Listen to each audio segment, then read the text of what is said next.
here is a basic response to the TV show Harry Potter, which I probably won't watch because I don't want to ruin the original, because I don't think their ideas are going to be nearly as good as the first ones.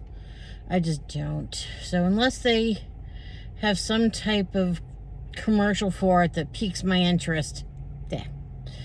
But I'm making this response mostly because they picked a black person to replace Snape. Now, this character is the most sallow, the whitest white man description you could ever hear, but that's the person they want to make a black person.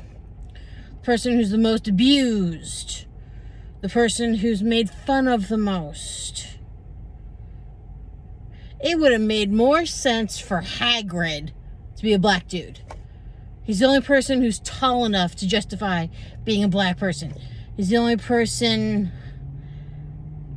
who's into herbs, if you get my drift, enough to justify all that. He's the only one. Plus, he's a natural social outcast because he's more brawn than brain, and stereotypically, some of the older stories, it makes more sense even that way. Especially when he proves a lot of them wrong. You know, a true come up and out of it type of scenario. But no. They didn't do that. So my other thought was, McGonagall would have been better if they made her black. If you think about it, whether it's Medea, LaQuisha, Nikita, or McGonagall, she sounded like she could be from the hood.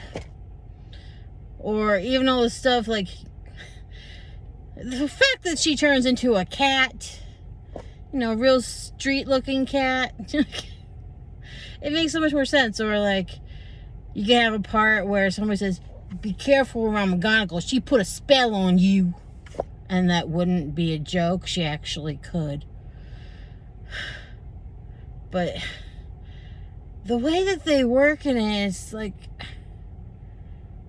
heck, it would have made more sense to make Harry Potter black if it wasn't for Daniel Radcliffe. I mean, a child kept underneath the staircase for how many years of his life before the auntie and uncle were socially blackmailed or guilt-tripped into giving him his own bedroom? I mean, of anyone who knows what it is to be a house slave, essentially.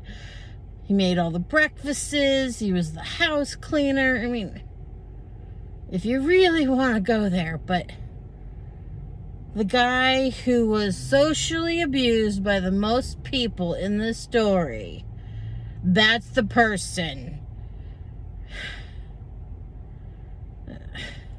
Or the guy who never gets what he wants. Like, Snape only wanted to be the dark arts teacher, and guess what he never was? So he just gotta go back to his little kitchen set making potions? I mean, heck, it made more sense to make him female. And that a female would have a crush on Harry Potter's mother. That would have made more sense. But did they do that? No. Just saying. And these are all the reasons, or since they did not use my logic in their planning, how awful is this show gonna be? Another reason I'm not watching.